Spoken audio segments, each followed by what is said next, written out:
میرے چینل میں آپ سب کو خوش آمدید۔ پرنسپل روز چھٹی کے وقت کچھ لڑکیوں کو روک لیتا۔ میں ان سے وجہ پوچھتی تو کہتی سر کو ٹیکس ادا کرنے کے لیے آئی ہیں۔ مجھ کو کچھ سمجھ نہ آتی۔ ایک روز سوچا میں بھی پرنسپل کو تھوڑا ٹیکس ادا کر دیتی ہوں، شاید میرے بھی نمبر اچھے آ جائیں۔ سر سے ٹائم لے کر ان کے گھر چلی گئی۔ دیکھیے مراد میری زندگی کی کالج جانے سے پہلے میں نے بہت سے لوگوں سے سنا تھا کہ میل ٹیچر سے بچ کر رہنا۔ میں حیران ہوتی تھی اور کہتی تھی کہ بھئی میل ٹیچرز تو ٹیچرز ہی ہیں نا، اب چاہے وہ مرد ہو یا عورت۔ میری اس بات پر سب مجھے پاگل سمجھتے اور کہتے جب تمہارے ساتھ کچھ ہوگا تب ہی تمہیں عقل آئے گی، لیکن میں سوچ کر بات جھٹک دیتی کہ انسان کا اپنا کردار ٹھیک ہونا چاہیے۔ جب تک لڑکی خود کسی کو اجازت نہ دے کوئی اسے کچھ نہیں کہہ سکتا۔ پر میری یہ خام خیالی کالج جانے کے بعد ختم ہو گئی۔ میں جب کالج گئی تو مجھے ایک ہی نام سننے کو ملا، سر ابرار۔ سر ابرار جانے کون تھے کہ سر ابرار؟ میں نے انہیں بھی ابھی تک نہیں دیکھا تھا۔ ہر دوسری لڑکی کا وہ پسندیدہ شخص تھا، کوئی اس کی ذہانت کی قائل تھی تو کسی اس کی شخصیت کی، اور میں ابھی تک دیکھا بھی نہیں تھا۔ جب میں نے کالج جوائن کیا تو سر ابرار چھٹیوں پر چلے گئے۔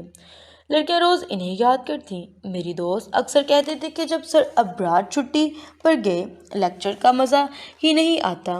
بھئی ایسا ہے کیا سر ابرار میں جو پورے کالج میں ان کا نام گونجتا ہے؟ میں اکتا کر بولی۔ میری بات پر میری دوست مسکرا دی اور کہا کہ جب تم دیکھو گی انہیں تو خود ہی سمجھ جاؤ گی۔ دراصل میں کالج میں 1 مہینہ لیٹ آئی تھی اور میں کورس میں سب سے پیچھے تھی۔ مجھے اپنا پچھلا کورس کو کمپلیٹ کرنا تھا، لیکن لائبریری میں جاتی یا کیفے میں ہر جگہ سر ابرار کا ذکر ہو رہا ہوتا۔ کچھ لڑکیاں ان کی شادی ہو گئی ہوگی، کوئی کہتی کہ کام کے سلسلے میں کہیں گئے ہوں گے، لیکن کسی کو بھی حقیقت معلوم نہ تھی۔ سر ابرار کا نام سن کر مجھے بھی تجسس ہونے لگا۔ میں لاشعوری طور پر ان کے واپس آنے کا انتظار کرنے لگی۔ میں گھبرائی ہوئی کالج پہنچی اور عجلت میں اپنی کلاس کی طرف جا رہی تھی جب میں نے کسی کی آواز سنی۔ رکنے کا ٹائم نہیں تھا، لیکن میں نے وہاں پر لڑکیوں کے منہ سے سنا تھا کہ سر ابرار آگے ہیں۔ میں رک گئی اور دائیں جانب دیکھا تو ایک شخص لان میں کھڑا مالی کو ڈانٹ رہا تھا اور پودوں کو دیکھ بھال نہیں کر رہا۔ پانی نہ ملنے کی وجہ سے کافی پودے مرجھا گئے تھے۔ اور سوری سر، آئندہ نہیں ہوگا، میں اب سے خیال رکھوں گا۔ مالی سے سر جھکائے معافی مانگ رہا تھا۔ اس شخص کی میری جانب پشت تھی۔ 4 دن کالج نہ آئے تو سب بگڑ جاتا ہے، اب جاؤ یہاں سے، مجھے آئندہ شکایت کا موقع نہ ملے۔ وہ غصے سے بولا تو مالی نے وہاں سے بھاگنے میں عافیت جانی۔ اس کی پشت میری جانب تھی۔ جانے کیوں میرا دل کہہ رہا تھا کہ وہ شخص ہی سر ابرار تھا۔ اس کی میری طرف پشت تھی اور میں دھڑکتے دل کے ساتھ اس کے پلٹنے کا انتظار کرنے لگی۔ بالآخر اس نے پلٹ کر دیکھا اور 35 سے 40 سالہ ایک خوبصورت شخصیت کا مالک شخص تھا، اور ڈریس پینٹ میں ملبوس وہ ہر چیز کا جائزہ لے رہا تھا۔ پہلی نظر میں جان گئی تھی کہ وہ خڑوس تھا۔ کلاس میں آئی تو ٹیسٹ شروع ہو چکا تھا۔ مجھے حیرت ہوئی اور غصہ بھی آیا کہ آج میں نے لیٹ ہو گئی ہوں۔ میڈم نے بھی جلدی ٹیسٹ لے لیا ہے، اور پھر میں نے جیسے تیسے ٹیسٹ دے دیا، اور 2 سال رہ گئے تھے۔ میرا موڈ بری طرح خراب ہو چکا تھا۔ ٹیسٹ کے بعد میں نے اپنی دوست سے کہا کہ آج ہی میڈم نے جلدی ٹیسٹ لینا تھا کیا؟ اس پر وہ بولی کہ کالج کا پرنسپل واپس آ گیا ہے، اب ہر کام وقت پر ہوگا۔ پرنسپل کون؟ میں نے حیرانی سے پوچھا۔ اس پر دوست نے بتایا کہ سر ابرار اس کالج کا پرنسپل ہے۔ مجھے کافی حیرانی ہوئی۔ سر کی اچھی خاصی عمر ہو چکی تھی، انہوں نے شادی کیوں نہیں کی یہ تو کوئی بھی نہیں جانتا، میری دوست نے جواب دیا۔ سر ابرار ہماری کلاس میں آ گئے اور ان کے ہاتھ میں ہمارے ٹیسٹ تھے۔ وہ ایک لڑکی کا نام بلا کر اسے ٹیسٹ دے رہے تھے جن کے نمبر اچھے تھے، انہیں شاباش دے رہے تھے اور باقیوں کی بےعزتی ہو رہی تھی۔ میں تو پھر تھر تھر کانپنے لگی۔ میرے 2 سال رہ گئے تھے اور پھر سر نے میرا نام پکارا۔ میری تو جیسی ٹانگوں سے جان نکل گئی تھی۔ میں ڈرتی ڈرتی کھڑی ہو گئی اور سر کی نظر جیسے ہی مجھ پر پڑی وہ ساکت رہ گئے۔ انہوں نے اپنا چشمہ اتار کر مجھے دیکھا، ان کے دیکھتے رہ گئی۔ کلاس میں خاموشی چھا گئی۔ ابھی جب انہیں احساس ہوا تو غصے سے بولے کہ یہ سب کیا ہے، اتنے کم نمبر، آپ یہاں پڑھنے آتی ہیں یا پھر ٹائم پاس کرنے؟ انہوں نے میری بات نہیں سنی اور بہت بےعزتی کی۔ مجھے اب وہ زہر لگ رہے تھے۔ لڑکیاں جتنی ان کی دیوانی تھی مجھے